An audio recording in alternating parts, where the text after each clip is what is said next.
Hi everyone, welcome back. Today we're going to be doing my everyday makeup routine. This is the makeup routine that I've been doing on repeat for the last 2 weeks, and I honestly have to say that my skin looks great. The weather's kind of been a mess in Hong Kong. Sometimes it's raining, sometimes it's sunny, and this makeup can just withstand everything, and I feel like it looks good at the end of the day. So let's get ready together. I'm using the Danessa Myricks Yummy Skin Primer. I haven't really felt the need to use a blurring or mattifying primer because I prefer when my skin just looks a little bit more glowy. And if I'm a little bit shiny, I feel like it just makes my skin look healthier. Sometimes a very matte base can make me look a little bit too put together. Does that make sense? Like, I want my makeup to look effortless. And using a hydrating primer like this really helps to create that more skin-like finish, especially since I did my skincare routine a couple of hours ago now. So I always like to refresh my skin, give it a boost of moisture before applying my makeup. And then for my base, I've been loving this Bosma foundation stick. This foundation stick is my perfect shade match. Like, look at this. It's definitely applying product, but look at how close it is to my skin tone. It's actually kind of crazy. I've just been using this to even out my skin tone. It adds a nice filter over my skin because it just evens everything out, cancels out any of the redness. And then in terms of concealer, I've just been using this Hourglass concealer under my eyes, literally the tiniest little dot. I won't even use this around my nose or around my chin or cheeks because I think the foundation stick does a really great job at minimizing the redness there already. And I'll just use my foundation brush to blend in my concealer, just like this. I just feel like it makes everything look so seamless. I also like to bring it over my eyelids just to even out any of the discoloration that I have up there. But this alone already just makes my skin look 10 times better. And you guys know I love a good bronze, so I'm using the Hoola Benefit Cream Bronzer. I feel like everyone knows the classic powder bronzer from Benefit, but no one's talking about this cream one. And to me, this is the perfect neutral bronzer shade, at least for my skin tone, because it has just enough of this rosiness that makes the bronzed color look more natural and real. Sometimes bronzers can pull a little bit too orange or too yellow, and for people with a more neutral skin tone, that can look really, really off. So that's why a bronzer with more red tones can look a little bit more natural, like that. I just feel like that just gives my skin a little bit more life, makes me look like I'm glowing. I've also been really liking the Vive contour stick just for my nose contour. I don't really feel the need to contour my cheeks because I feel like adding bronzer and blush already kind of sculpts my cheeks for me. But for my nose, I've been loving this. And then I just use a fluffy brush like this just to blend it out. This is the Refer 15 brush for the eyes, and I feel like it's the perfect size for getting right in here and blending out the contour. Now for blush, I've been loving the Violette Plume blushes. This is the shade Latte Praline, and I'm just going to take this with a nice dense brush, and then I'm going to pat this on my cheeks. This has a really nice cream to powder formula. It's really creamy when you pick it up in the pan directly, but once you start blending it on the skin, I feel like it gives this really soft blurred finish. And there's no shine to it. So I feel like this would work well on all skin types. I know some people with oily skin avoid cream products because they feel like it'll make their skin look even more oily, but this doesn't at all. If anything, it just kind of gives your skin a soft focus finish. Okay, I added a little bit more because you guys know I like a heavier blush look. Before I set everything, obviously I'm gonna use my concealer pencil and just cover up any little blemishes that I have. I got a facial 2 days ago, so I did get a few extractions, and that did leave some really small red marks on my skin because, to be fair, my skin was a little bit congested.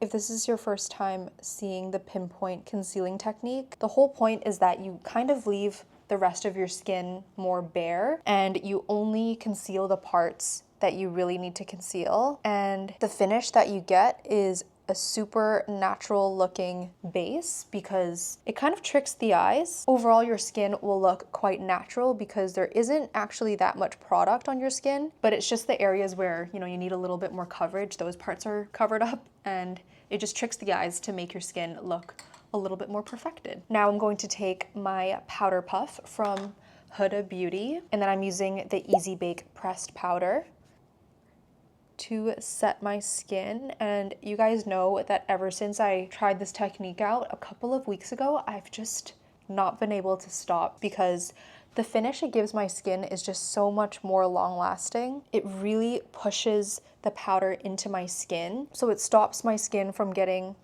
shiny or oily throughout the day. I mean, my skin does get a little bit shiny still, but it's nothing compared to what it was before when I was just setting with a powder brush and my powder. I just love the finish that it gives my skin. It's like soft and blurry, but it doesn't look too full glam. Now I'm just doing my brows with my usual Judy Doll brow pencil. I don't think there's been a single video where I haven't used this brow pencil. I just love it so much. And then moving on to the eyes, I'm going to curl my lashes with this heated eyelash curler. I've been liking a C curl with my lashes, so I don't just curl it once. I like to curl it first at the roots of my lashes and then one in the middle of the length of my lashes, because it kind of just gives more of like a C curl rather than like an L. Does that make sense? I just feel like the curl that it gives my lashes just looks a little bit more natural. And then in terms of mascara, I've been loving this Judy Doll No Drooping Mascara. I think it's a new launch for them because I only just recently found it online and I haven't really heard anyone else talk about it, but so far I'm loving this mascara. I would say it's a very, very volumizing mascara compared to the iron mascara that they also have. But in terms of the formula itself, this is a more wet formula. It builds up pretty quickly.